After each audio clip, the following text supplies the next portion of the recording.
مجلس اماں کے اصال ثواب کی ہے، لہذا آیت بھی میں نے وہی آپ حضرات کے سامنے پیش کی ہے کہ جس میں پروردگار عالم ماں باپ کے احترام کے آداب ایک مسلمان کو اور ایک غیر مسلم کو، ایک انسان کو بتا رہا ہے۔ سورہ اسراء آیت نمبر 23 اور 24 اس میں ارشاد ہوتا ہے وَقَضَىٰ رَبُّكَ، تمہارے رب کا یہ فیصلہ ہے۔ ماشاءاللہ آپ حضرات مجالس مستقل سنتے رہتے ہیں، لیکن جو عظیم نکتہ اس آیت میں موجود ہے وہ یہ ہے وَقَضَىٰ رَبُّكَ، تمہارا رب تم سے کہتا ہے اور تمہارے رب کا یہ فیصلہ ہے۔ تو اب آپ دیکھیے، وہ یہ بھی کہہ سکتا تھا مالک کا فیصلہ ہے، تمہارے خالق کا فیصلہ ہے، نہ اس نے یہ لفظ کہا تمہارے مالک کا فیصلہ ہے، نہ اس نے یہ کہا تمہارے خالق کا فیصلہ ہے، بلکہ اس نے کہا تمہارے رب کا فیصلہ ہے۔ تو سب سے پہلی تو آپ کو معراج یہی ہو جانی چاہیے کہ پروردگار عالم اپنے آپ کو آپ سے نسبت دے رہا ہے اور یہ کہتا ہے تمہارا رب۔ ابھی تمہارے رب میں جو لذت ہے وہ آپ اس طرح محسوس کر سکتے ہیں کہ جب کوئی بڑا آدمی ہو جاتا ہے تو اسے آپ اپنے کا لفظ لگا کے کہتے ہیں، ہمارے پردھان، ہمارے وزیر اعظم، ہمارے فلاں صاحب۔ تو جب کوئی بڑا آدمی ہو تو آپ اسے نسبت دیتے ہیں اپنی طرف، ہمارے۔ ان بندوں کی کیا معراج ہوگی کہ خدا جن سے خطاب کرے تمہارا رب کہہ کے۔ یہاں آپ نہیں کہہ رہے ہمارا رب، بلکہ خدا کہتا ہے تمہارا رب، یعنی اپنی ہی زبان سے بدل یہ ایسے ہی ہے جیسے کہے پردھان کہے بھائی میں تمہارا پردھان۔ تو اس میں ایک عجیب و غریب سی محبت ہے۔ بندے کی معراج یہ ہے کہ اس کا خدا اسے اپنے سے الگ نہ کرے۔ میں توجہ چاہتا ہوں، یہ عجیب و غریب نکتہ ہے۔ اس کے بعد آپ دیکھیے بسم اللہ الرحمن الرحیم، الحمدللہ رب یہ رب العالمین ہے، یہ خالق العالمین ہے۔ سورہ حمد میں آپ کیا پڑھتے ہیں؟ الحمدللہ۔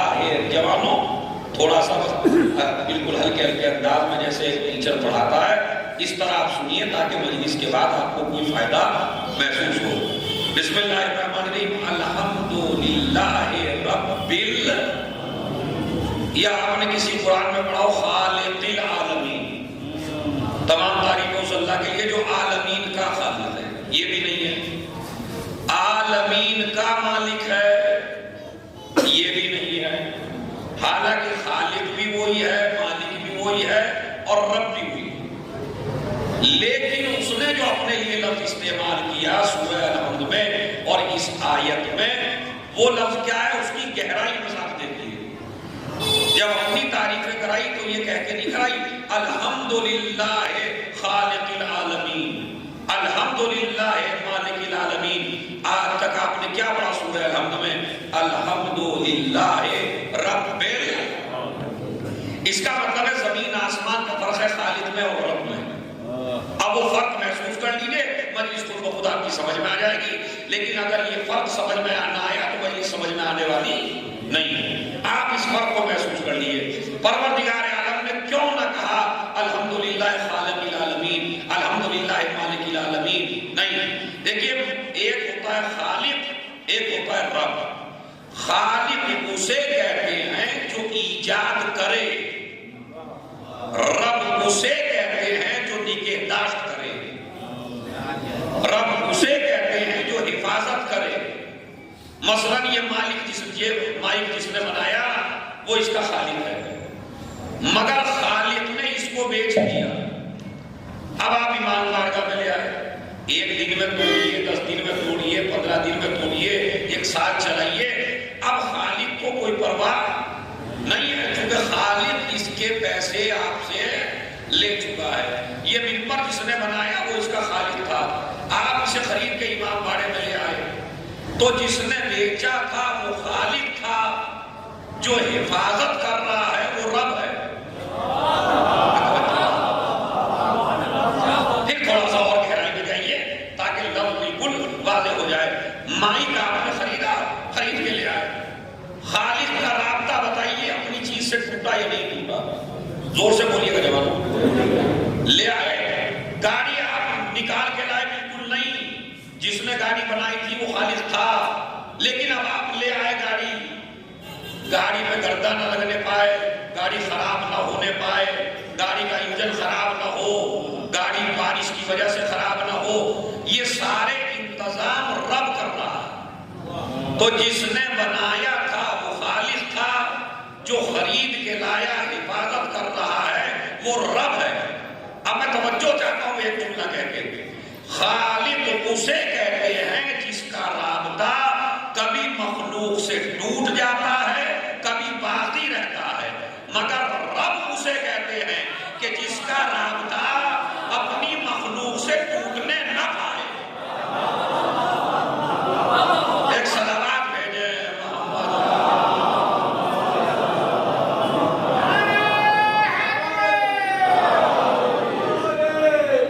ایک صلوات اچھی سی اور بھیجے محمد علیہ محمد۔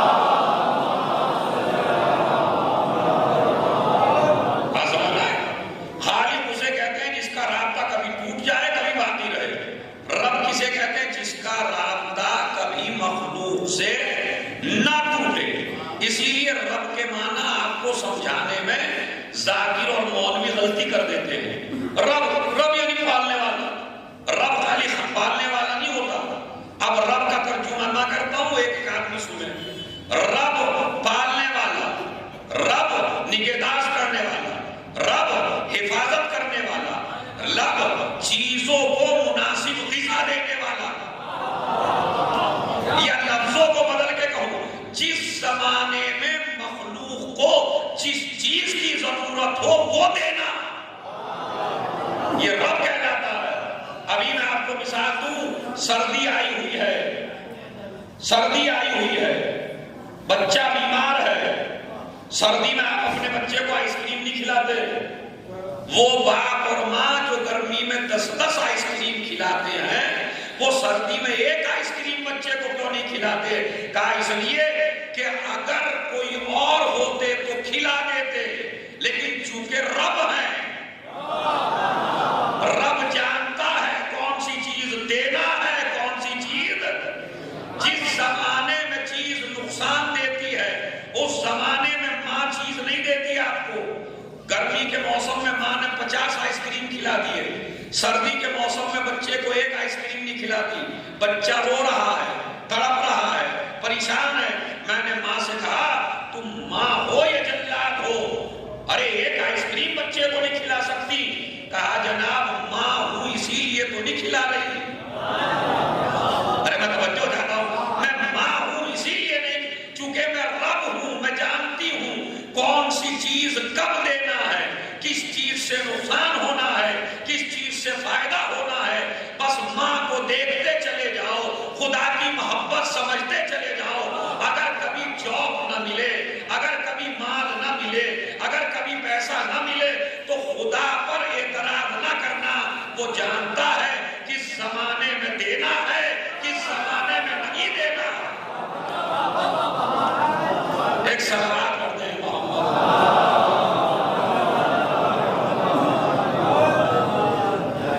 اب اور ادھر کی طرف بہت زیادہ ہو گیا بھائی، ایک آدھ ادھر آنے ہوگا محمد پڑھ رہے ہیں۔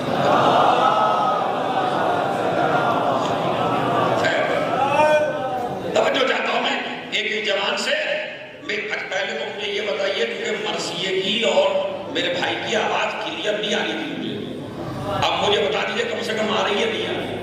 پتہ چلا آپ گردن ہلاتے رہے اور میں بھی پڑھتا ہوں، تو اگر نہیں آ رہی تو یہ ہٹا کے بھی پڑھ سکتے ہیں۔ صلوات پڑھیں محمد والے۔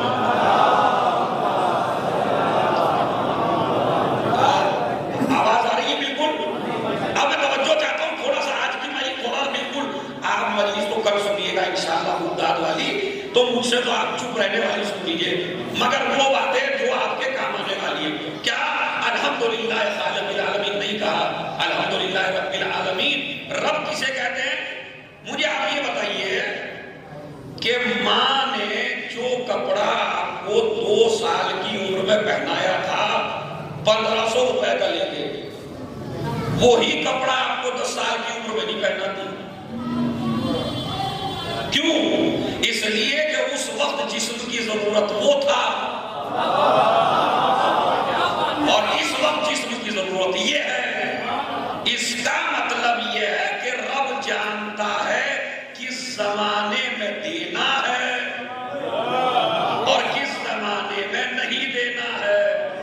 میرے پڑوسی کو اگر دولت مل جائے، ایک مومن کو مل جائے دوسرے مومن کو نہ ملے، تو وہ مومن اعتراض نہ کرے، اس لیے کہ وہ خالق نہیں ہے، وہ رب ہے۔ وہ جانتا ہے کس وقت دینا ہے کس وقت نہیں دینا ہے۔ اب میں ایک جملہ کہتا ہوں، توجہ چاہتا ہوں ایک جملے کے اوپر۔ خدا ہر ایک کو دولت نہیں دیتا اور ہر ایک کو محروم بھی نہیں کرتا۔ جس کو دیکھتا ہے دولت پا کے فرعون بنے گا، اسے دولت نہیں دیتا۔ جسے جانتا ہے خدیجہ بنے گا۔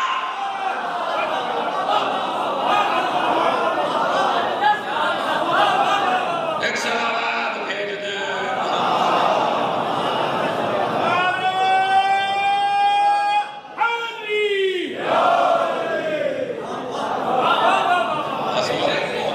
اس کا مطلب یہ ہے کہ میں آسان الفاظ استعمال کرتا ہوں آپ حضرات کے لیے۔ اس کا مطلب ہے ماں کو پہچانتے چلے جائیے، اس کی ربوبیت سمجھ میں آتی چلی جائے۔ اسی لیے میں ماں کی مثال دے کے ایک بات آپ کو اور سمجھاؤں، اور وہ یہ ہے خدا بھی رب ہے اور ماں بھی رب ہے۔ وہ بھی پالنے والی ہے، یہ بھی پالنے والا ہے، مگر اب اس کا فرق بھی محسوس کر لیجئے۔ ماں اپنے بچے کو جلتا ہوا نہیں دیکھ سکتی، یہ کلیئر ہے نہیں ہے؟ مثلا اگر بہت تیز آگ جلی ہوئی ہو اور بچہ آگ کی چمک کو دیکھ کے آگ کی طرف جانا چاہے، تو بتائیے ماں سارے کام چھوڑ کے بچے کو آگ کی طرف جانے دیتی ہے یا بچے کو روتے روتے اٹھا لیتی ہے؟ حالانکہ بچہ رو رہا ہے۔ بچہ کیوں رو رہا ہے بھائی؟ اس لیے کہ اسے آگ کی حقیقت کا پتہ نہیں ہے۔ وہ ظاہری خوبصورتی کو دیکھتا ہے، ہاتھ لٹکا دیتا ہے۔ اب وہ جو رب ہے تمہارے گھر میں، وہ اٹھی اور اٹھنے کے بعد سارے کام چھوڑے اور اٹھنے کے بعد اپنی گود میں لے لیا۔ بچہ روتا رہا۔ میں نے ماں سے کہا بھائی تم نے اس کو آگ کی خوبصورتی سے بچے کو کیوں روک لیا؟ اسے پکڑنے دو نا۔ کہا رب ہوں اسی لیے تو پکڑنے نہیں دیتی۔ جملہ میں نے آسانی سے کہہ دیا۔ ماں کی محبت کو دیکھیے، اللہ کی محبت کو سمجھیے۔ جب ماں تمہیں جلتا ہوا نہ دیکھ سکے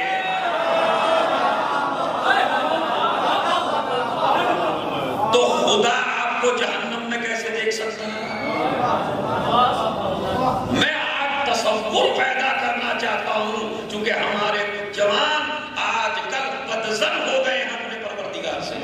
تھوڑی سی جاب کیا نہ ملی پریشان ہو گیا، تھوڑا سا اقتصاد کمزور ہوا پریشان ہوا گیا۔ توحید کے بارے میں غلط لفظ بولنے لگا، ارے یہ اللہ بھی ہر کسی کو نہیں دیتا۔ ایسے ایسے جوان میں نے دیکھے، میں تو ٹھوکرے کھاتا پڑا، مجھے تو کہیں نہ دیا، وہ بھی صورت دیکھ کے دینے لگا۔ اگر آج کل ایسا ہوتا ہے بارش ہوتی ہے، مثلا میرٹھ میں ہو گئی، مظفر نگر میں نہ ہوئی، تو مظفر نگر کے کسان چیخنے لگے، کہنے لگے اللہ بھی ابھی شاید پانی کی شارٹ پڑ گئی بھائی۔ ایک جگہ برسا دیا، دوسری جگہ ہمارے گاؤں میں یہ دو عالم دین بیٹھے ہیں، میرے چھوٹے بھائی ہیں، ایک تھے ہمارے یہاں، اللہ ان کو جنت نصیب فرمائے۔ وہ یہ کہتے تھے بتائیے آدھی بارش ادھر ہو گئی، آدھا علاقہ چھوڑ دیا، آدھے میں ہو گئی، تو ان کا کہتے ہیں مخلوق زیادہ پیدا کرتی اور اب اللہ پورا نہیں کر پا رہا، لہذا کبھی ادھر برسا دیتا۔ تو یہ نادانی میں ایسے ایسے الفاظ آدمی استعمال کرتا ہے۔ اللہ نے اپنی معرفت کرانے کے لیے 2 رب پیدا کیے تمہارے گھروں میں، ایک رب ماں ہے، ایک رب باپ ہے۔ ان کی محبتوں کو دیکھتے چلے جانا، میری محبت کا اندازہ لگاتے چلے جانا۔ اگر فرش پہ نہ دیکھ سکے، ماں تمہیں آگ میں جلتا ہوا نہ دیکھ سکے، تو پھر وہ معبود جس نے ماں کے سینے میں دل پیدا کیا ہو، وہ یہ کیسے برداشت کر سکتا ہے کہ میرا بندہ جہنم میں جائے؟ ممکن نہیں ہے۔ اللہ یہ نہیں چاہتا میرا بندہ جہنم میں جائے۔ اسی لیے قرآن کی آیتوں میں بھی ہے اور روایت میں بھی ہے۔ اب روایت سن لیجیے اور آیت بھی سن لیجیے۔ جہنم، آپ ہی بتائیے گا، جہنم کے کتنے دروازے ہیں؟ اگر ایک بھی جواب نہ دے تو بڑا مشکل سے ہو جائے گا مسئلہ۔ جہنم کے کتنے ہیں؟ ہاں بھائی شروع میں بتا دیا کتنے، تو زور سے بولو، شرمانے کیا بات ہے؟ گالیوں میں تو کوئی نہیں شرماتا۔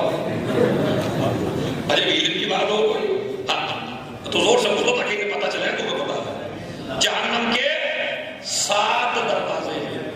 اگر جنت کے کتنے ہیں؟ جنت کے 8۔ یہ قرآن ہے، انگلیوں کو دیکھ کے اندازہ نہ لگاؤ بھائی۔ جنت کے دروازے 8 ہیں، یہ آیت بھی ہے اور روایت بھی ہے۔ اور جہنم کے دروازے 7 ہیں، تو زیادہ کس کے ہیں؟ تو مجلس تو مکمل ہو جانی چاہیے ایک جملے پر، اللہ نے جہنم کے دروازوں کو کم رکھ کے بتا دیا، میں نہیں چاہتا میرا بندہ ادھر جائے۔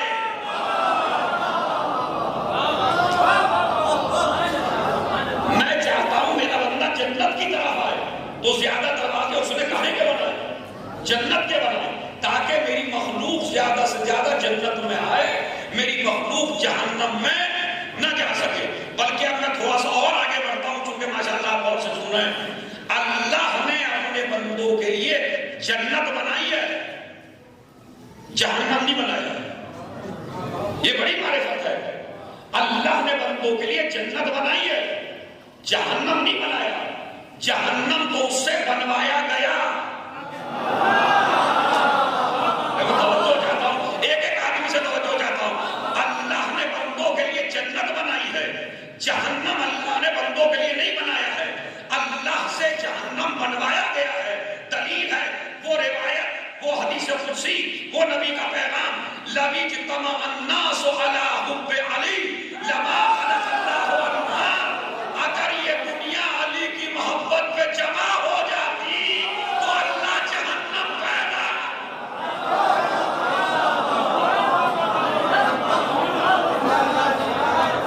ایک صلوات بھیج دیں۔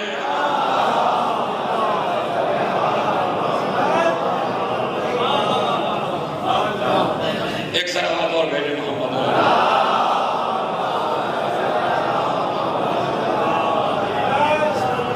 تو اگر یہ دنیا، میرے بھائی بعد میں بات ہوگی، جو اعتراض ہوگا بعد میں کر لیجیے گا، میں یہی ہوں انشاءاللہ۔ صلوات پڑھیں محمد علی محمد۔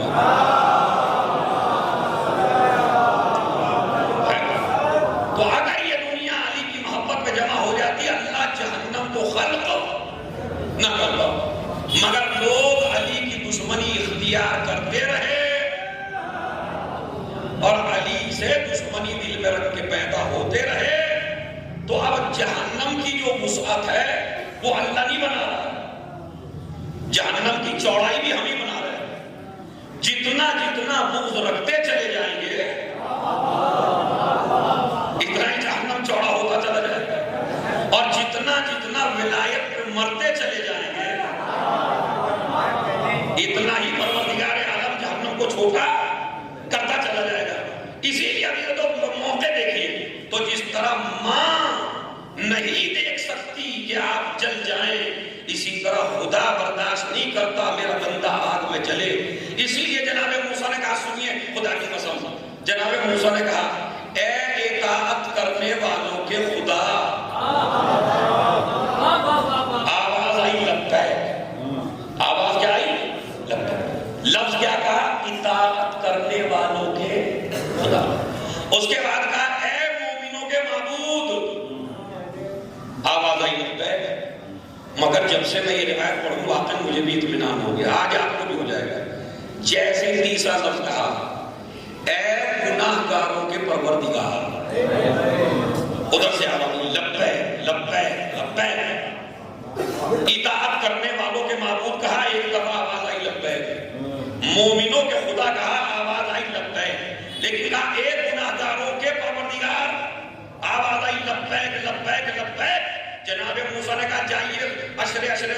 بڑے بڑے خطیب سے اگر اس طرح کی فضائل کی روایت سنی ہو تو مجھے بتائیے گا۔ روایت میں موجود ہے کہ جناب موسیٰ نے کہا پروردگار میرے معبود، میں نے تجھے اتنے اچھے القاب سے پکارا تو تو نے ایک مرتبہ لبیک کہا، اور جب میں نے کہا ایک گناہگاروں کے پروردگار تو تو نے 3 مرتبہ لبیک کہا۔ کہا موسیٰ تم نے مومن کا اطاعت کرنے والوں کا جو لفظ استعمال کیا وہ میرے پاس آئیں گے ضرور، مگر عمل کا گھمنڈ ہوگا۔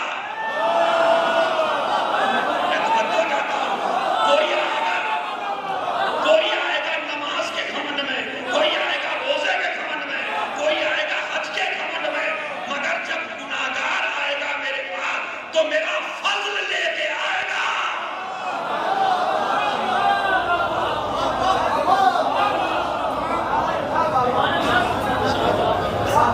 آئیے میں سناتا ہوں مذہب ایک سلام دیکھیے۔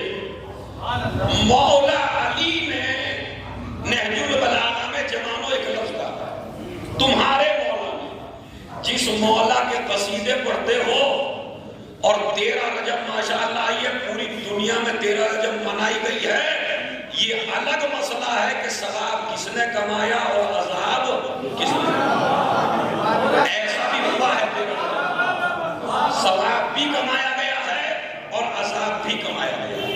وہ میں انشاءاللہ ابھی تشریح کروں گا آپ کے تاکہ جوان مجمع ہمارا بہک نہ جائے، کیونکہ یہ جو جوان ہے نا، میری بزرگوں سے معافی ہے، جو میرے بزرگ ہیں وہ میرے باپ کی طرح ہیں، ان کی شان میں کوئی لفظ نہیں کہہ رہا، لیکن مستقبل کی عزاداری کے ذمہ دار یہ جوان ہیں۔ میں ان سے کہنا چاہتا ہوں اپنے شعور کو بیدار فرمائیں اور اپنی عزاداری کی حفاظت فرمائیں اور امام زمانہ کو وہ عزاداری سونپیں، وہ عزاداری اپنے امام کو پیش کریں کہ تمہاری مجلسوں میں اور محفلوں میں امام آ سکے۔ کہیں ایسا نہ ہو کہ تمہاری محفل ایسی ہو کہ نام کی تو حیدر کے ہو، گانے کی طرف پہ منقبت نہ ہو۔ آج 13 رجب پہ ایسا حال کر دیا، یہ درد دل ہے عزیزوں میرے والوں، مومنوں جوانوں، یہ ہوائیں اب یہاں نہ چل جائیں کہیں ادھر ادھر سے، ماشاءاللہ بادل اٹھنے لگے ہیں، کہیں کہیں شروع ہو گیا ہے، قصیدہ پڑھا جا رہا ہے، جوان لڑکے ڈانس کر رہے ہیں، قصیدہ پڑھا جا رہا ہے، گانوں کی طرز پہ منقبتیں پڑھی جا رہی ہیں، مجمع کو جھمایا جا رہا ہے، مجمع کو ایک ٹونک دلایا جا رہا ہے، نام حیدر کا لیا جا رہا ہے، نام علی کا لیا جا رہا ہے۔ یہ علی کے نام پر علی کا مذہب مٹانے والوں بس اتنا سمجھ لو، عزاداری بے وارث نہیں ہے، اس کا ایک وارث ہے جو پردے دے۔ مجھے آپ انصاف سے بتائیں، اگر ہم محفلوں میں ناچنا شروع کر دیں گے تو کیا ہمارا امام ہماری محفل میں آئے گا؟ نہیں آئے گا، تو پھر اس کے خلاف آواز اٹھتی کیوں نہیں ہے؟ آج پاکستان میں ہو رہا ہے، ہندوستان کے کچھ علاقوں میں شروع ہو گیا ہے، اگر آپ نے صدائے احتجاج جوانوں بلند نہ کی، ایسے شاعروں کا بائیکاٹ کر دو، ایسے منقبت پڑھنے والوں کا بائیکاٹ کر دو۔ مطلب ایک چل رہا ہے علی کے ساتھ ہے زہرا کی شادی، یہ چل رہا عجیب سا قصیدہ ہے جس پہ جوان جھومتا چلا جا رہا ہے۔ اس کی طرز بھی جو بیچارے ماہرین ہیں وہ بتاتے ہیں کہ طرز بھی اس کی کسی گانے پہ ہے، مجھے تو معلوم نہیں وہ کون سا گانا ہے، آپ ہی لوگ بتاتے ہیں اس کی طرف۔ اچھا وہ جو بہو بیٹھی ہے وہ بے پردہ بیٹھی ہے اور میاں صاحب برابر میں بیٹھے ہیں اور 3-4 جوان لڑکے پڑھ رہے ہیں علی کے ساتھ ہے زہرا کی شادی۔ مجھے انصاف سے بتائیے، جب بے پردہ بہو کو رکھ کے یہ قصیدہ پڑھو گے تو مجمع میں میسج جائے گا جیسی ان کی شادی ہو رہی ہے ویسی علی زہرا کی شادی ہوئی۔ مجھے آپ انصاف سے بتائیے یہ ہو رہا ہے یا نہیں ہو رہا؟ اور اگر ہو رہا ہے تو ہم اس کے خلاف اٹھ کیوں نہیں ہیں؟ یہ ہمارے جوانوں کو غلط میسج دیا گیا کہ عزاداری صرف مجلس کا نام ہے اور غلط کام برابر میں ہوتے رہیں اور آپ اپنی مجلس میں مشغول رہیں، بڑی اچھی عزاداری ہو رہی ہے۔ عزاداری نہ بریانیوں کے بانٹنے کا نام ہے، عزاداری نہ کا نام ہے، عزاداری نہ بڑے بڑے خطبہ بلا کے مجلسیں کرنے کا نام ہے، عزاداری نام ہے جب بھی وقت کا یزید کوئی برائی پھیلائے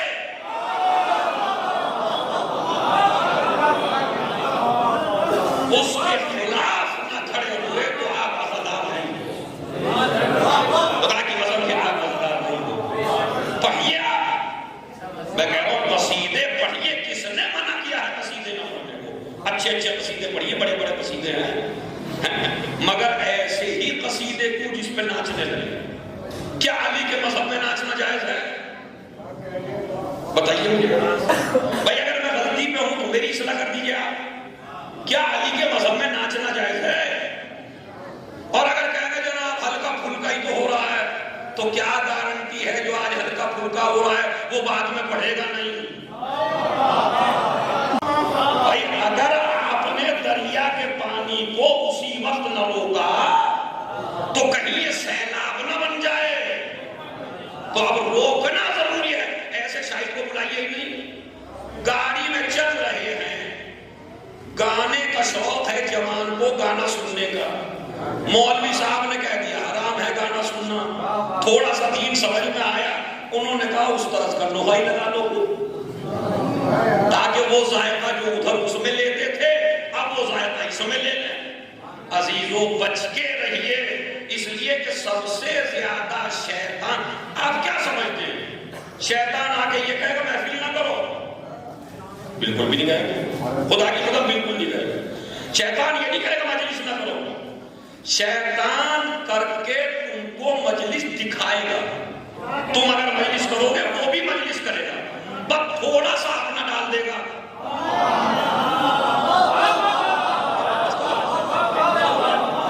اس لیے کہ اگر میں روکنے لگوں آج آپ کو مجلس سے، اے بیٹھ والو مجلس نہ کرنا، تم میرا جلوس نکال دو، بالکل نکلنا بھی چاہیے میرا بھائی، اگر میں کر رہا ہوں مجلس کرو گا۔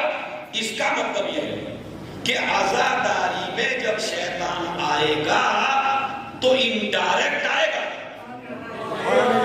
ڈائریکٹ آپ کو روکے گا نہیں، چونکہ آپ ماننے والے نہیں ہیں۔ بھائی اتنا تو اسے بھی پتا ہے کہ کہاں سے بیٹھ سکتے ہیں، کہاں سے، ان کو پتا ہے اگر میں ان کو عزاداری سے روکوں گا تو یہ ماننے والی قوم نہیں ہے۔ اب میں کیا کروں گا، ان سے زیادہ عزاداری کروں گا مگر روح عزاداری ختم کروں گا۔ توجہ چاہتا ہوں بھائی ہے، روح عزاداری ختم کروں گا۔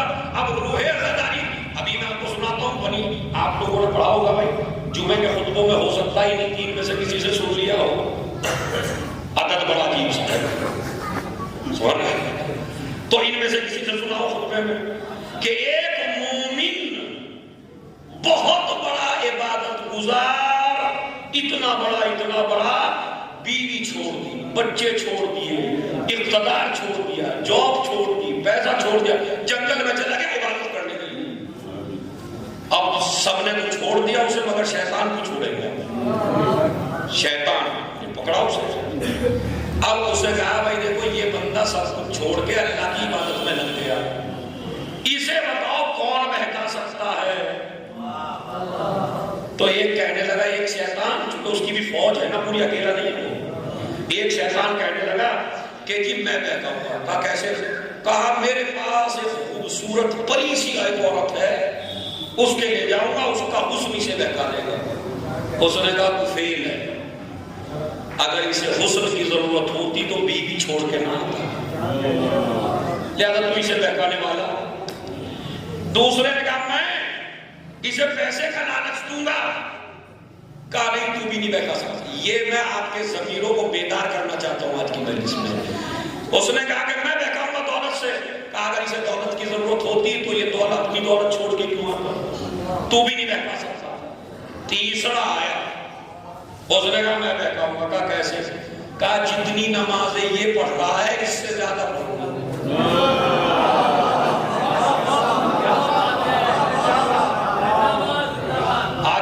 مثال جو میں نے دیا آپ کو، جتنی نمازیں یہ پڑھتا ہے اس سے زیادہ پڑھوں گا۔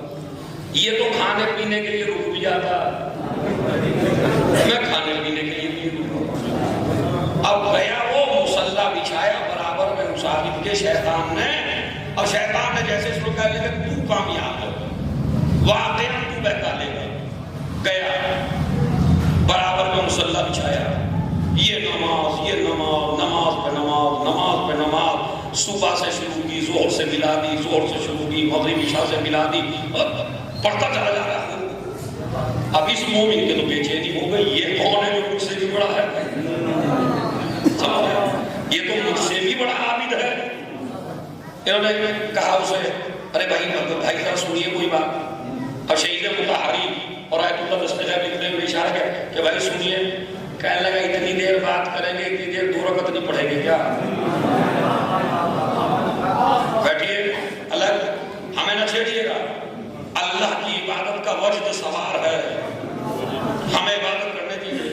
اب وہ جب عبادت میں لگا، ہاتھ جوڑ کے کھڑا ہو گیا ایک دفعہ، میاں بس یہ تو بتا دو، کیونکہ مجھے تو بھوک بھی لگتی ہے، پیاس بھی لگتی ہے، تو کم سے کم تھوڑا تو جاتا ہی ہے بھوک پیاس میں، مگر تم تو نہ کھا رہے ہو نہ پی رہے ہو۔ انہوں نے کہا جلدی ٹائم نہیں ہے، بس جلدی سے ہاں نہ میں جواب دینا۔ میں نے کیا زندگی میں کوئی گناہ کیا؟ انہوں نے کہا نہیں۔ کہا تو کیا خاک مزہ آئے گا عبادت میں؟ تو اللہ کا خوف کیا تعریف ہے؟ جب تم نے کوئی گناہ نہیں کیا تو اللہ سے ڈرے گا کیسے؟ لیکن تیرے پیچھے تو کچھ ہے ہی نہیں نا۔ اللہ تو ایسا گناہ کر جس سے ڈر لگے، اس کے عذاب کا تصور ہو، عذاب کا تصور ہو، تیرے اندر خوف ہو تو کھانا بھی بھولے گا اور پانی پینا بھی بھولے گا۔ انہوں نے کہا کہ آج تک تو میں نے کوئی گناہ کیا نہیں ہے، آپ بتا دیجئے کیسے کروں؟ یہ بتائیے، آپ مجھے بتا دیجئے میں گناہ کیسے کروں؟ انہوں نے کہا بھائی ٹائم تو نہیں ہے، لیکن چلو تم بھی عابد ہو تو اس لیے نسخہ پتا نہیں پڑ رہا، بس زیادہ کچھ نہیں ہے، ایک تو یہ پیسے لے لو، چونکہ تم سب کو چھوڑ کے آئے ہو، یہ پیسے لے لو، فلاں جگہ ایک عورت مشہور ہے، بس اس کے پاس چلے جاؤ، گناہ ہو جائے گا، عبادتوں میں لذت آنے لگے گی۔ اب یہ عابد صاحب بھی بیچارے چلے گئے، خاتون نے ان کو دیکھا، دیکھ کے کہنے لگی آپ کے شایان شان تو یہ جگہ نہیں ہے، آپ کیوں تشریف لائے؟ پہلے تو عورت کانپنے لگی کہ یہ اتنا بڑا عابد اور ہمارے محلے میں، کہیں اللہ نے عذاب کے لیے کوئی بھیجا، ڈر گئی، اور جب ڈری تو وہ کہنے لگا نہیں ڈرو نہیں، میں تو اسی ارادے سے آیا جس ارادے سے سب آتے ہیں۔ اب وہ کہنے لگی کہ نہیں، وہ تو میں آپ کو گناہ کرنے نہیں دوں گی، چونکہ آپ بہت بڑے عابد ہیں، پہلے یہ بتائیے آپ آئے کیوں ہیں؟ کہا آیا ہوں گناہ کرنے کے لیے۔ کہا آپ کو کس نے بتایا؟ کہا مجھ سے بڑا ایک عابد ہے جس کا مصلی میرے برابر میں بچھا ہے، اس نے مجھے پیسہ دیا ہے، تم جا کے یہ گناہ کرو، میں تمہارے پاس آیا۔ وہ عورت تھی، اللہ نے بھی اس کو ہدایت کا ایک موقع عنایت فرمایا۔ عورت کہتی ہے میں تم کو گناہ نہیں کرنے دوں گی، عابد کہتا ہے میں گناہ کے لیے تیار ہوں، عورت کہتی ہے اچھا آ کے گناہ کر لینا۔ بھائی جملہ ایک ہی ہے، مجلس آپ نے بڑی سنی ہوگی۔ کہنے لگی کس نے بہکایا تجھ کو؟ کہا بہکایا نہیں، ایک عابد ہے، پیسہ بھی دیا ہے، مجھ سے زیادہ عبادت گزار ہے، سجدوں پہ سجدے ہیں۔ ایک مرتبہ کہنے لگی جاؤ دوبارہ جاؤ، اگر اسی جگہ مل جائے تو عابد ہے۔ بھائی ایک ایک آدمی پیچھے تک ہے، اگر تمہیں وہ آدمی وہیں مل جائے تو عابد ہے، اور اگر جگہ بدل دے تو شیطان ہے، اگر جگہ بدل دے تو شیطان ہے۔ ایک مرتبہ گیا، دیکھا تو کوئی نہیں ہے، اللہ سے کہنے لگا پروردگار اس عورت کو معاف کر دے، اس لیے کہ اس عورت نے میرا ایمان بچا لیا۔ ارے توجہ چاہتا ہوں بھائی، توجہ چاہتا ہوں، گنہگار تھی نہ بالکل، اللہ نے فرشتے دکھا اسی وقت روح قبض کرو، اس لیے کہ ہمارے ایک مومن کا ایمان بچا لیا۔ مجلس میں نے پڑھ دی، جس کی سمجھ میں آنا تھا آ گیا۔ اگر ایک گناہگار عورت بھی ایک مومن کا ایمان بچا لے تو وہ جنت میں چلی جائے، اور جس نے قوم کو کلے ایمان دیا،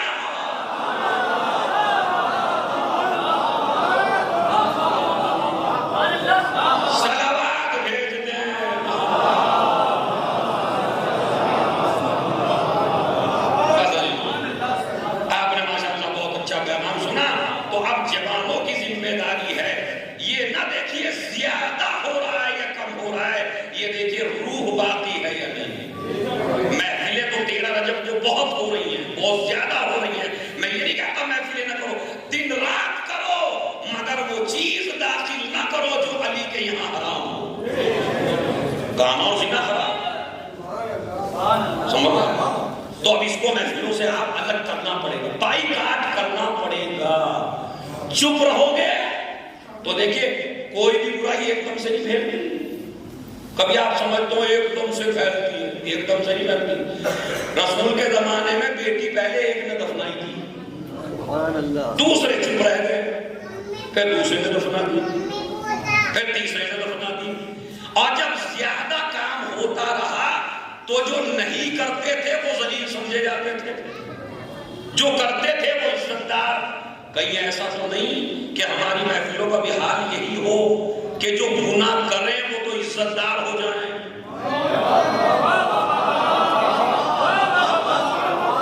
اور جو نہ کریں ان کو بے عزت سمجھا جائے۔ مثلا سب سے پہلا ہو سکتا ہے، یہاں تو ہے کون اٹھے گا، ہو سکتا ہے اس مجلس کو سن کے ابھی سے لکھنے لگے ہو، ان سے پوچھیے گا مقصر، مولوی حضرات مقصر ہے، کیوں مقصر ہے؟ محفلوں سے روک رہا۔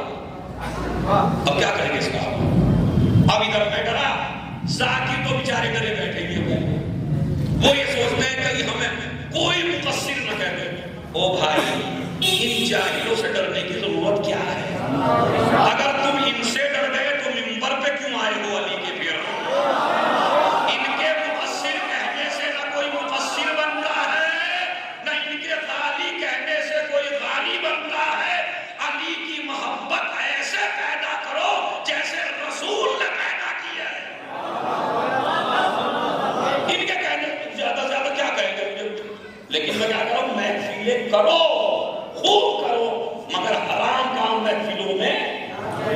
اب میں ایک جملہ کہہ کے، اگر قرآن مجید پڑھ کے کوئی ناچنے لگے آپ کیا کریں گے میرے خیال میں؟ کیا کریں گے؟ سورہ ہم نے پڑھ رہا ہے آدمی اور سورہ ہم نے ناچ رہا ہے، آپ کیا کریں گے؟ پورا مجمع شیعہ سنی کھڑا ہو جائے گا، ارے قرآن مجید کی توہین ہو رہی ہے، قرآن کے نام پہ ناچا جا رہا ہے۔ ابھی وہ یاد رکھیے، اگر قرآن مجید پہ ناچنے لگے تو پورا مجمع کھڑا ہو جائے۔ میں اس سے بڑے فضائل علی کے کیا سناؤں آپ کو؟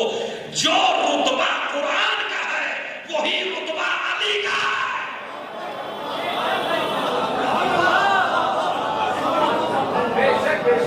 نہ قرآن پہ ناچنا جائز ہے، جائز ہے، نہ علی کے نام پہ ناچنا۔ اگر آپ کہیں تو میں ابھی ویڈیو دکھاؤں، اکبر پور کے ایک گاؤں کی ہے، 13 رجب میں، اس گاؤں کا میں نام بھول گیا ہوں، نیچے اتر کے دیکھ لیجئے گا، اس میں تو بات آئے گا۔ وہ قصیدہ چل رہا ہے، وہ 3 پڑھ رہے ہیں آج کل، ایک ادھر سے نکلتا ہے، ایک ادھر سے نکلتا ہے، ایک ادھر سے نکلتا ہے، اور ٹیم بنا رکھی ہے انہوں نے، اور اتنے فیشن کے ساتھ وہ نکلتے ہیں، کوئی ادھر سے پڑا۔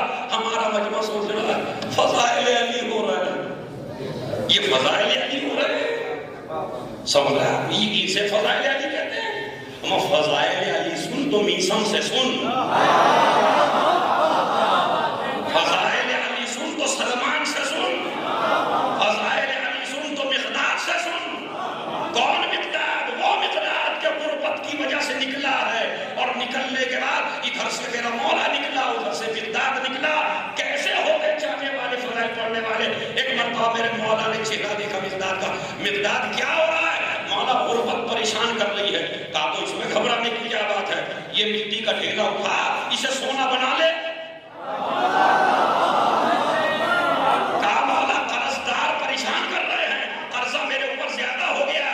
کہا مٹی کا ڈھیلا اٹھا، اسے سونا بنا لے اور اس میں سے قرضہ دے دے۔ کہا کیسے بنے گا؟ کہا اپنے مولا کا نام لے دینا۔ ایک مرتبہ مقداد نے وہ ڈھیلا اٹھایا، نام علی سے سونا ہو جا، وہ سونا ہو گیا۔ سونا ہوا تو اگر ہم اور آپ ہوتے تو اینٹ کو بناتے، بڑے سے بڑے پتھر کو بناتے۔ اس نے چھوٹا سا اٹھا کے مولا نے کہا سارا لے جا۔ کہا سارا بھی نہیں لے جاؤں گا مولا، جتنا قرضہ ہے اتنا دوں گا۔ جتنا قرضہ ہے اتنا دوں گا۔ مولا نے کہا کل کام آئے گا۔ مقداد نے کہا مولا کل کی فکر وہ کرے جس کے پاس آپ جیسا مولا نہ ہو۔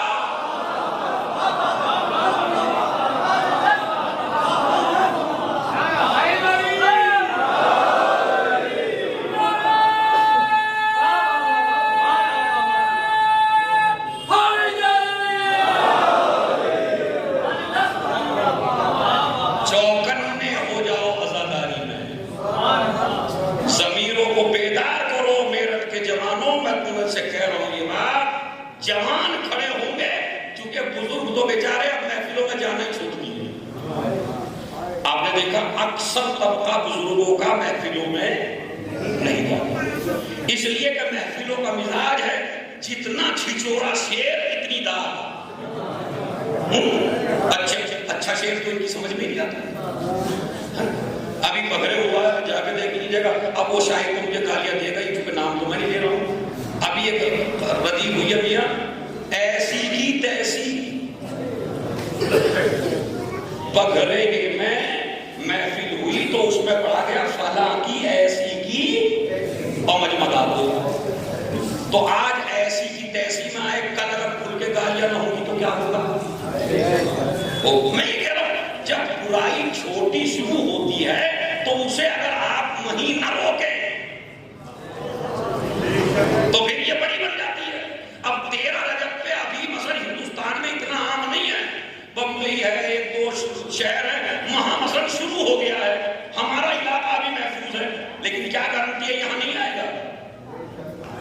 بھائی اگر وہاں تک آ گیا تو یہاں تک بھی آ سکتا ہے۔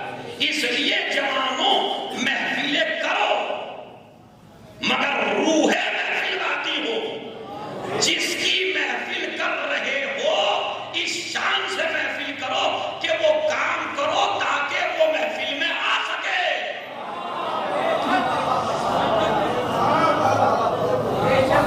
ابھی میں آپ کو بتاتا ہوں 7ویں امام کا زمانہ ہے، ایک چاہنے والا 7ویں امام کا، چونکہ شہادت آ رہی ہے کل دھوڑی میں مجھے پڑھنا ہے، وہاں بھی پڑھوں گا یہ بات، آپ کو بھی سنا رہا ہوں کہ ایک چاہنے والا بادشاہ کے پاس پہنچا تھا، اس کے اثر و رسوخ تھے کافی حکومت میں۔ چاہنے والے نے کہا بس ایک رات 7ویں امام کو مجھے دے دیں، میں اپنے امام کی ضیافت کرنا چاہتا ہوں۔ شہر میں لائے بہترین ٹھنڈا مکان، کہاں تو خیر خانہ، کہاں ٹھنڈا مکان، ہر طرح کا کھانا، ہر طرح۔ اب آپ یہ بتائیے اگر تم نام علی پہ اتنا کچھ کر سکتے ہو تو جہاں 7واں علی خود ہو، سوچ رہے ہیں آپ جتنا آپ نام علی پہ کرتے ہیں، مثلا فرض کرو مولا علی آ جائے میرے تو آپ کیا نہیں کریں گے؟ تو وہاں تو 7واں علی ہے، پوری دنیا کی نعمتیں لا کر رکھ دی، اپنے گھر میں جایا، میرا امام ایک لمحہ نہیں سوچا، بلایا اسے رات میں، کہا میاں میرے لیے وہ قید خانہ بہتر ہے، مجھے یہاں سے لے چل، مجھے گھٹن ہو رہی ہے، قید خانے میں سکون تھا، یہاں کہا کیوں؟ کہا تیرے چاروں طرف سے گانوں کی آواز آ رہی ہے، تیرے گھر کے چاروں طرف سے گانے کی آواز آ رہی ہے۔ تو اس کا مطلب یہ ہے کہ اگر کسی معاشرے میں گانے زیادہ ہو جائیں تو اس معاشرے میں امام نہیں رہنا چاہتا، تو پھر اس محفل میں امام کیا آئے گا؟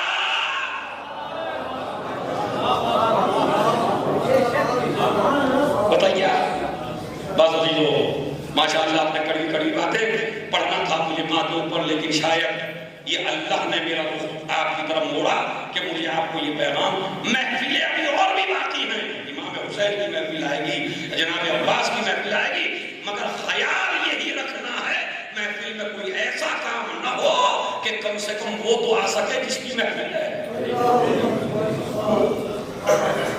مثلا میں جناب عباس کی ایک ایگزامپل دیتا ہوں آپ کو، مثلا آپ نے محفل کی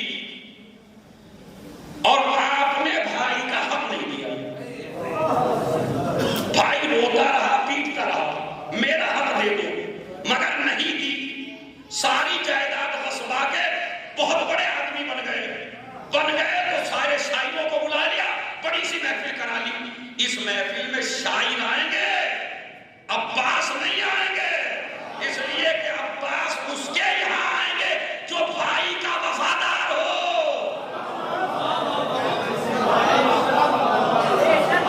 غدار کے یہاں جناب عباس آنے والے، ایک صلوات پڑھ دیں محمد۔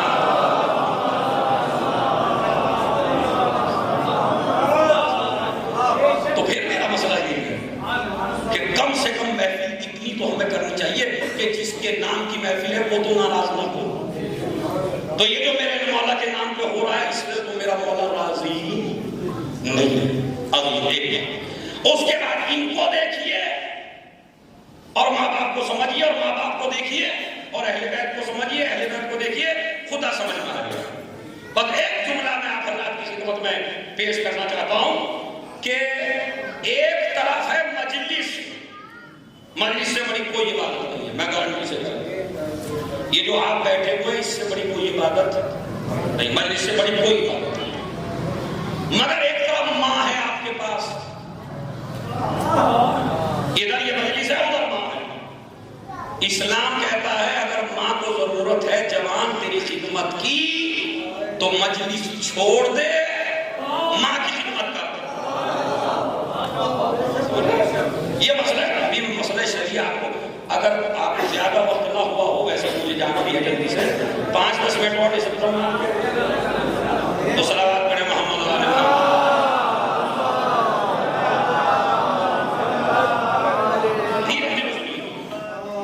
ماں باپ کی خدمت, اور ابھی باپ کا لفظ چھوڑ دیجئے کیونکہ باپ میں پوری مجلس پڑھ چکا ہوں اسی اذان میں یاد ہے مجھے. ماں کی خدمت جہاد سے بھی بہتر ہے, نماز سے بھی بہتر ہے, روزے سے بھی بہتر ہے, خود نبی کی زیارت سے بہتر ہے. اس سے بڑا لفظ آئے گا کہیں نہیں. آئیے میں آپ کو سناتا ہوں دیکھیں کیسے. جب یہ احد ہو رہی ہے, ایک جوان آیا, یا رسول اللہ میں جانا چاہتا ہوں. نبی نے فرمایا کہ کون کون ہے گھر میں؟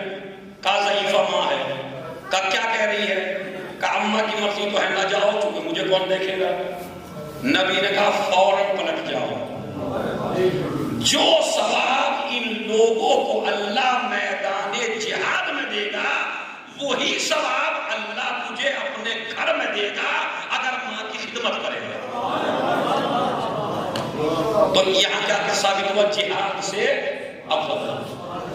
آپ نماز, میں مسئلے بیان کر رہا ہوں, مسئلے. آپ نماز شب پڑھ رہے ہیں, نماز شب کے وقت ماں نے آواز دی, کس کی خدمت میں ہے؟ اللہ کی. نماز شب کس کی پڑھنا ہے بھائی؟ غور سے بولیے.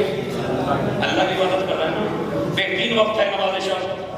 امام نے بھی وصیت کی جناب زینب کو مجھے نماز شب میں نہ بھولنا. اتنی عظیم نماز, نماز شب. لیکن اسلام ہوتا کیا کہتے ہیں, امام کیا فرماتے ہیں؟ اگر جوان لڑکا نماز شب پڑھ رہا ہو اور ماں آواز دے تو حکم شریعت یہ ہے کہ نماز توڑ دے, ماں کی بات سنو. مسئلہ 3-4 عالم دین بیٹھے ہوئے میرے پاس سامنے, پوچھ لیجیے سے کہ نماز توڑ دے اور ماں کی بات سنو.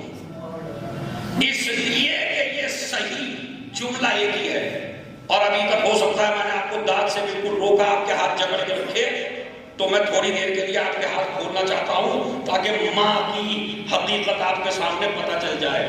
کہا نماز توڑ دو, ماں کی آواز میں لبیک کہو. کیوں؟ اگر یہ صحیح تربیت نہ کرتی تو تم نماز کے لائق نہ بنتے.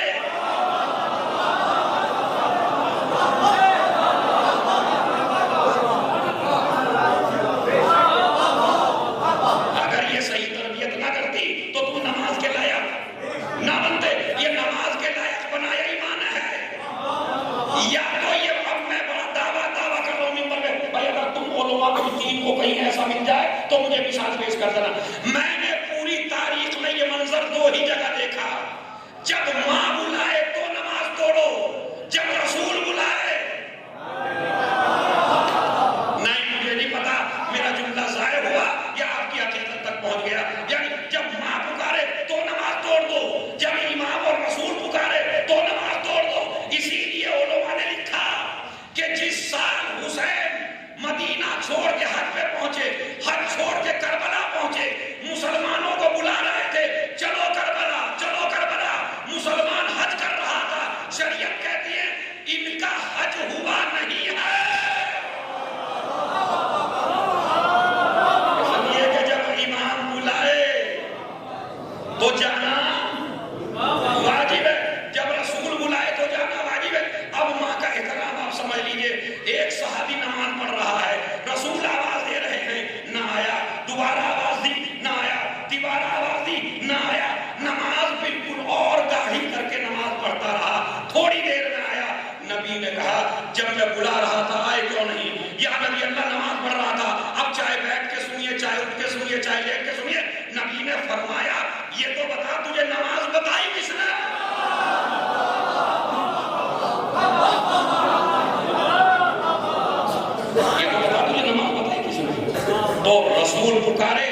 تو جانا ضروری ہے. ماں پکارے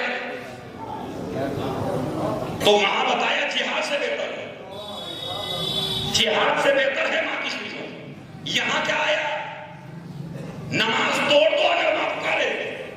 اور یقین نہیں آتا تو دیکھ لیجیے اللہ کیسا عذاب میں مبتلا کرتا ہے. واقعہ نہیں پڑھنا. بنی اسرائیل میں عابد تھا, ماں پکار رہی تھی, وہ عبادت کرتا رہا. جب نہ آیا تو صبح کو ایک عورت نے وہیں بچے کو جنم دیا اور کہنے لگی انہوں نے تو میرے ساتھ غلط کام کیا تھا. پھنسایا میرے ساتھ. بے شک وقت ہوگا تو بیان کروں گا. تو جہاد سے بہتر ہے, نماز مستحب سے بہتر ہے ماں کی آواز میں لگتا کہیے. تیسرا جملہ اور آخری جملہ, اس جملے کو توجہ سنیے. اگر اسی میرٹ میں رسول آ جائے, اب یہ بتائیے کون ہے جو علی اور رسول کی زیارت نہ کرنا چاہے؟ کوئی ہے ایسا ہے؟ میرے خیال میں کوئی رکنے والا نہیں. اور ماں کیا چاہے, ماں ہاتھ بھی پکڑ لے جب بھی رکنے والے کے لیے. مگر یاد رکھیے گا جو زیارت کے لیے آئیں گے ان کا مقام الگ ہوگا, جو ماں کی خدمت کرتے رہیں گے ان کا مقام الگ ہوگا. میں نے میرا کب ساری آئیے میں آپ کو سناتا ہوں. مدینے میں رسول ہیں, اب ایسے قرنی ہیں, قرن میں رہتا ہے, رسول پہ ایمان لے آیا ہے, دل چاہتا ہے رسول کی زیارت کروں. ماں اکیلی ہے, میرے لال کو زیارت کرنے جائے گا تو مجھے کون سنبھالے گا؟ ایک دن ضد کر کے کہنے لگا ماں بس ایک دن کی اجازت دے دے, کیونکہ جس نے ایمان لایا اس کو دیکھ تو لوں آنکھوں سے. اماں نے کہا ٹھیک ہے اجازت تو دے دی, مگر فوراً آ جانا ملتے ہی, زیادہ رکنا نہیں, رات وہاں نہ گزارنا, رات سے پہلے آ جانا. گھوڑا تیز دوڑاتے ہوئے گیا, مدینے پہنچا, گلی گلی پھرا, کہاں ہے رسول, کہاں ہے رسول. ایک نے دروازے پر پہنچا ہے رسول کے, دروازے کی چوکٹ کو بوسا دیا, کہنے لگے رسول نہیں ہے. اب بھائی اس زمانے موبائل تو تھے نہیں, اندازوں سے قافلے چلتے تھے, اور انہوں نے کہا 3-4 دن میں آئیں گے. اب 3-4 دن رک نہیں سکتا چونکہ ماں کا حکم ہے. دروازے کی چوکٹ کو بوسا دیا, واپس چلا گیا, واپس گھر گیا. اماں نے کہا میرے لال زیارت ہو گئی. کہا اماں نہیں, وہ تو سفر پہ چلے گئے, زیارت نہیں ہو پائی. ادھر رسول آئے. بھائی نقشہ بالکل عجیب و غریب ہے. پہلے تو وہ ڈھونڈ رہا تھا نبی کو, اب نبی ڈھونڈ رہے ہیں, کوئی میرا چاہنے والا آیا تھا. دروازے کی چوکٹ کو دیکھا کہ اس نے تو میری دروازے کی چوکٹ کو بوسا دیا. فوراً اشارہ کر کے کہا قرن کی طرف سے مجھے جنت کی خوشبو آ رہی ہے. اب میں آپ سے سوال کرتا ہوں, ابھی وہ یاد رکھیے, یہ جو میرٹھ کے جوان ہیں, کیا ان کے ذہن میں نہیں آتی کوئی بات, یار ہم سے تو بہتر وہی تھے جو مولا علی کے زمانے میں تھے. ہم خالی نام علی پہ مر رہے ہیں, کم سے کم وہ صبح کو مولا کو دیکھتے تھے, شام کو دیکھتے تھے, دوپہر کو دیکھتے تھے. جو رسول کے زمانے میں تھے, رسول کے صحابہ وہ ہم سے افضل تھے, رسول کو دیکھتے تھے صبح و شام. ادھر جو ساتویں کے زمانے میں تھے, اور ہم ایسے زمانے میں ہمارا امام بھی غائب ہے. تو تاکہ تم مایوسی کے دلدل میں نہ پھنس جاؤ, اس لیے اسلام نے قانون بتایا, ضروری نہیں ہے وہ بہتر ہو جو شکل دیکھے. ارے بھائی پوری مجلس پڑھنے والے ہوتے, ضروری نہیں ہے وہ بہتر ہو جو شکل دیکھے. رسول نے فرمایا مجھے جنت کی خوشبو آ رہی ہے. اب ایسے ملاقات بھی نہیں ہوئی, نبی دنیا سے چلے گئے مگر ملاقات نہ ہو سکی, مگر نبی جنت کی بشارت ان کو نہیں دے کے گئے جو ہر وقت ساتھ رہتے تھے, تاکہ تم کو بھی گناہوں کے دلدل سے نکال لے. نہ میرے ساتھ رہنا ایمان ثابت کرتا ہے, نہ میرے برابر میں دفن ہونا ایمان ثابت کرتا ہے. میرے دین پہ چلو, چاہے دیکھا ہو یا نہ دیکھا.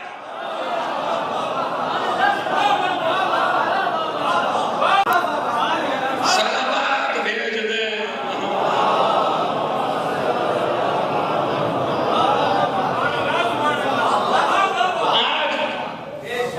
اس زمانے میں آپ رہ کے صحابہ سے افضل ہو سکتے ہیں. بات نے بالکل میں گارنٹی نہیں کر رہا ہوں, میرے سے اگر کوئی میرا سنی بھائی مناظرہ کرنا چاہے تو میں کر سکتا ہوں, مطلب 24 گھنٹے حاضر ہوں. ضروری نہیں ہے کہ وہ مسلمان جو رسول کے زمانے میں تھا وہ بہتر تھا.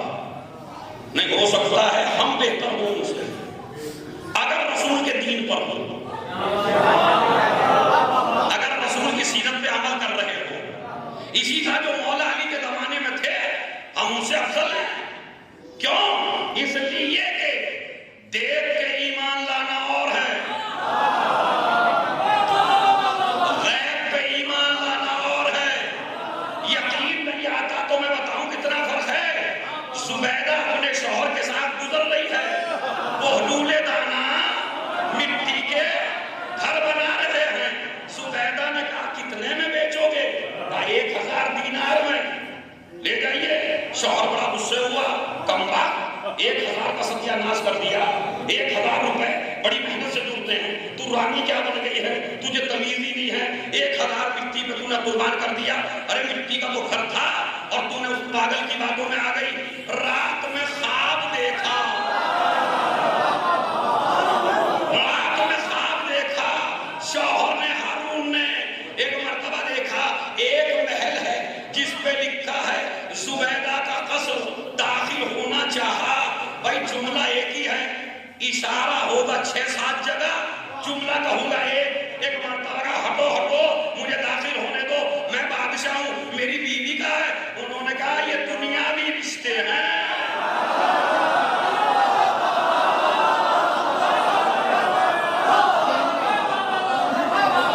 دنیا میں شوہر تھے آپ، دنیا میں شوہر تھے، اب یہاں اس کے شوہر نہیں ہو، تو اسی لیے کہتا ہوں میاں دنیا میں بیوی بننا کمال نہیں ہے۔ کمال تو جب ہے جب جنت میں بھی بیوی ہو، اور ایسی کوئی بیوی نہیں ہے۔ یہ بشارت رسول نے بس ایک کو دی ہے، اے خدیجہ تو دنیا میں بھی میری بیوی ہے، آخرت میں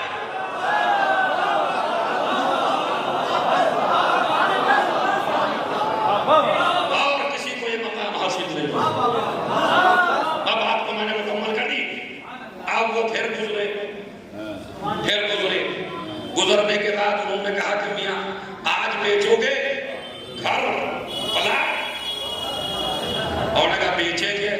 بھائی واقعہ بڑا سننے کا ہے، کل بیچے گے، کہا قیمت، کہا جو آپ کی پوری سلطنت کی۔ بہت چھڑ گیا، خیر وہ عجیب پاگل ہے، ہم اتنی دیر میں بازار کا ریٹ اتنا تو آج بھی نہیں بڑھتا ہے، کل 1000 میں تھا، آج کہنے کا اتنا جلدی ہو کیسے گیا؟ انہوں نے کہا جو خواب تم نے دیکھا ہے۔ اب جملہ ایک ہی ہے، کہا دیکھ کے ایمان لانا اور ہے، غیب پہ ایمان لانا۔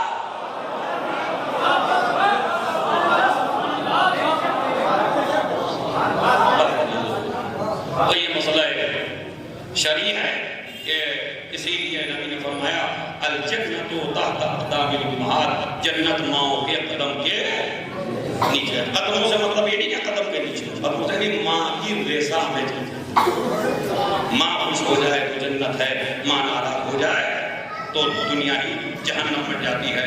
عزیزو کل انشاءاللہ ان جوانوں نے بہترین ایک کیمپ قائم کیا ہے کہ جس میں 3-4 ڈاکٹر اسپیشلسٹ بیٹھیں گے جو انشاءاللہ وہ چیک اپ کریں گے۔ کچھ چیک اپ فری ہیں، کچھ تھوڑا سا پیسہ لے کے ہیں، اور اگر بالکل غریب ہے تو ساری فری ہیں۔ تو انشاءاللہ آپ آئیے اور اس میں بھی شرکت فرمائیں اور اپنا اپنا چیک اپ کرا سکتے ہیں۔ کل یہ ان کی طرف سے انتظام ہے۔ بس عزیزو آپ نے بڑی اچھے انداز میں مجلس سنی، میں بس ایک ہی جملہ مسائل کا خالی ایک جملہ مجھے پڑھنا ہے، اور وہ جملہ یہ ہے چونکہ آج فتح خیبر بھی ہے اور ہماری خوشی کی تاریخ بھی ہے تھی، تو اب ایک جملہ بس ماں کا جو انہوں نے مرثیہ پڑھا ہے اسی مرثیے میں جو بیان نہیں آ پایا وہ میں آپ کی خدمت میں پڑھتا ہوں کہ زہرا وہ ماں ہے، روایت ایک ہی ہے، ماں کی بچوں سے کیا محبت ہے اس کو سن لیجیے۔ میں 2 مثالیں آپ کی خدمت میں پیش کرتا ہوں، ایک حسین کے لیے اور ایک زہرا کے لیے۔ دنیا سے زہرا چلی گئی مگر زہرا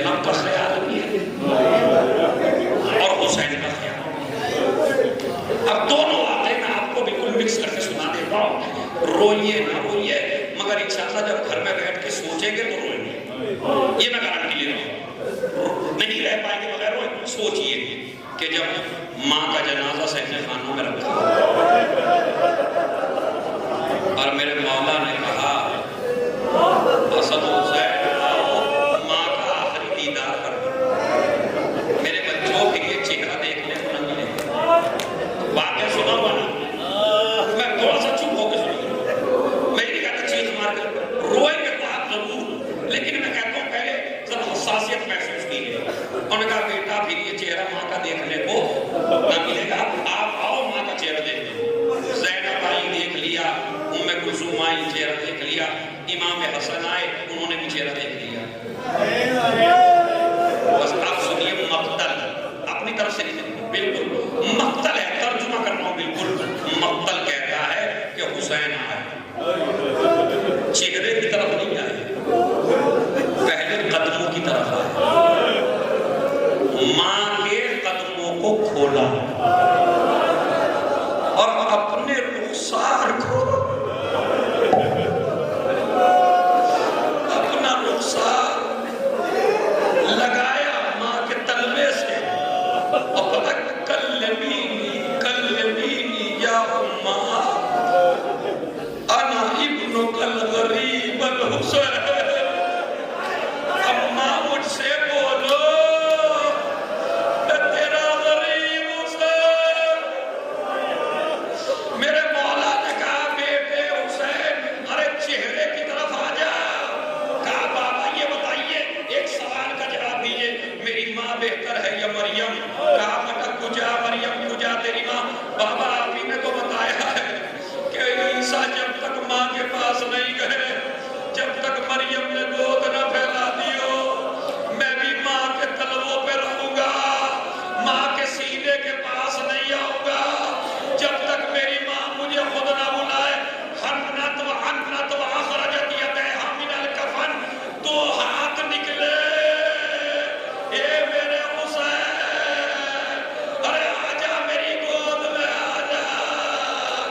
ماں بیٹا رونے لگے، مقتل کہتا ہے عرش سے آواز آئی علی زہرا کو اور حسین کو جدا کر دو، آسمان کے فرشتے بے ہوش ہو کے گر گئے ہیں، قیامت آ جائے گی، حسین کو مشکل سے جدا کیا۔ میں کہوں گا آقا بڑے خوش نصیب ہو، ماں سے لکھے تو باپ نے احترام سے جدا کیا۔ ہائے کربلا کا میدان، 4 برس کی سکینہ، باپ سے لکھتی ہوئی شمر آیا،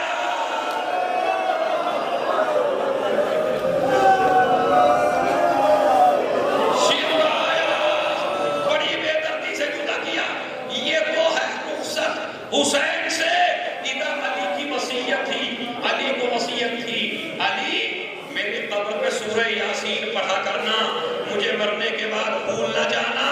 وہ رات آئی، پہلی رات بڑی سخت ہوتی ہے بچوں پر، جب رات میں ماں نظر نہیں آتی